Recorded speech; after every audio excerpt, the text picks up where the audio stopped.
नमस्कार। बात भारत की में आपका स्वागत है। मैं कैप्टन आई सिंह। आज चर्चा करेंगे आपसे बिहार चुनाव पे विपक्षी पार्टियों का गिरता हुआ स्तर। राजनीति में अब से पहले मैंने कभी नहीं देखा कि विपक्षी पार्टियों का स्तर इतना नीचे गिर जाएगा कि अपने ही प्रतिद्वंदी को, अपने ही देश के प्रधानमंत्री को इस तरह की गालियां गलौज देना शुरू कर देंगे। जिस तरह से बिहार में एक मंच के माध्यम, जो कांग्रेस और आरजेडी का मंच था, उस पर कांग्रेस के एक कार्यकर्ता ने हमारे ही देश के प्रधानमंत्री नरेंद्र मोदी जी की माता जी के लिए जो अपशब्दों का प्रयोग किया है, वो हमें यहाँ आपके साथ बताने में भी शर्म आती है, क्योंकि इतने घटिया शब्द यूज किए गए हैं। वो भी स्वर्गीय माता जी, जो आज इस दुनिया में नहीं है, 100 साल की होकर खत्म हुई है, और देश के प्रधानमंत्री की माता है। तो माँ तो किसी की भी हो, अगर उसके लिए शब्द कोई भी कहेगा तो कोई बेटा बर्दाश्त नहीं कर सकता। मगर यहाँ तो हमारे देश के प्रधानमंत्री की माँ के लिए इतने घटिया शब्द यूज किए हैं कांग्रेस पार्टी के लोगों ने, जिसको बताने में भी बड़ा हमें मुंह में शब्द नहीं आ रहे कि क्या बताएं। तो आज इतना स्तर गिर चुका है कांग्रेस पार्टी का और राहुल गांधी का कि जो सोच के जनता आम हैरान है। मंच के माध्यम जिस तरह से राहुल गांधी के पार्टी कार्यकर्ताओं ने जो गाली गलौज किया है, तो अगर राहुल गांधी सोचते हैं कि ये हमने नहीं किया है या हमारे किसी नेता ने नहीं किया है, तो राहुल गांधी को इस पे खंडन करना चाहिए। जो अभी तक नहीं किया है, ये बहुत ही शर्मसार करने वाली बात है। या तो फिर इसमें ये बात हो सकती है कि राहुल गांधी खुद ना होके और अब किसी के द्वारा अपने मन की बात कहलाना चाहते हो। अगर राहुल गांधी को इस चीज में आपत्ति होती तो वो जरूर कहते कि इस तरह की भाषा किसी की भी मां के लिए प्रयोग करना कहीं से कहीं जायज नहीं है। मैं इस बात का खंडन करता हूं और जो भी दोषी है उसे जेल में बंद किया जाए, सख्त से सख्त सजा दी जाए। राहुल गांधी बार बार, एक बार नहीं कई बार प्रधानमंत्री मोदी जी का अपमान कर चुके हैं, और उसी परिप्रेक्ष्य में मैं जो कहना चाहूंगा कि उनकी माताजी के लिए इस तरह के शब्द कहलाए गए।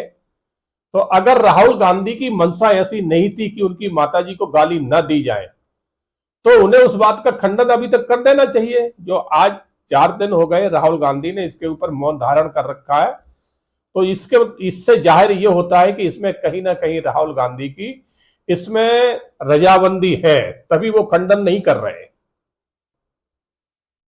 अभी ये वीडियो जब हमने लोड की है, तब तक राहुल गांधी का कोई इस विषय पे कोई खंडन नहीं आया है। तो इससे जाहिर यही होता है कि राहुल गांधी इस बात से सहमत है कि जो गालियां दी गई हैं वो ठीक है।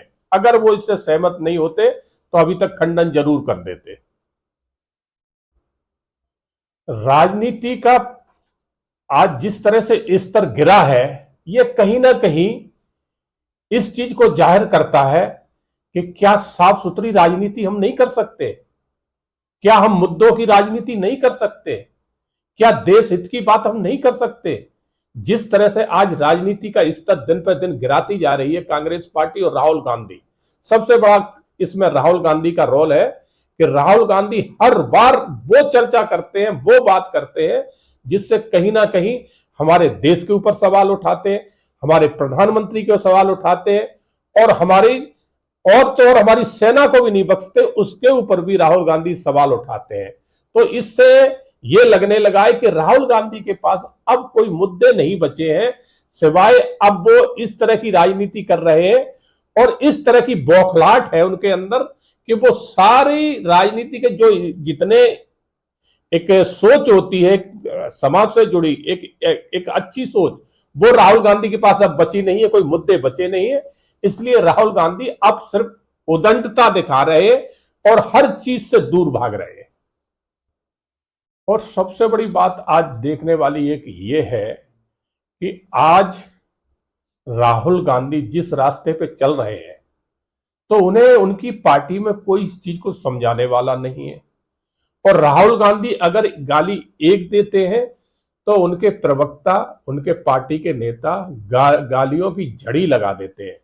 और आजकल तो कांग्रेस में ये चलन चल गया है कि कौन मोदी जी को गाली सबसे ज्यादा देगा, कौन प्रधानमंत्री को गाली सबसे ज्यादा देगा, वो ही कांग्रेस का सबसे बड़ा नेता कहलाएगा।